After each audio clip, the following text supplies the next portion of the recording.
الشوربة الحمراء من أطيب أنواع الشوربات اللي ممكن تحضريها، احتفظي فيها عندك لرمضان. ويلا خلينا نعمل الطريقة مع بعض.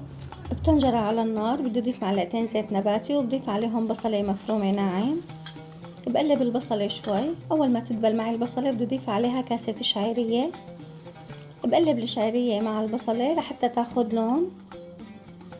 بعدين بدي أضيف معلقة ونص طحين، وبضيف معلقة صغيرة بودرة بصل، ومعلقة صغيرة بابريكا، ومعلقة صغيرة بودرة ماجي. بقلبهم شوي مع بعض. بعدين بدي أضيف معلقة كبيرة دبس بندورة. بقلب دبس البندورة مع الشعيرية شوي. وهلأ بدي أضيف لتر من المي اللي عم تغلي.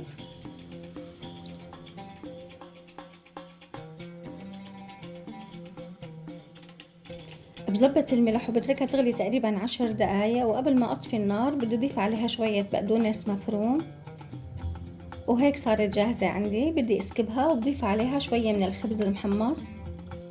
جربوها بهاي الطريقة كتير طيبة. إذا عم تحبوا وصفاتي بتمنى ما تنسوني من اللايكات ومن تعليقاتكم الحلوة.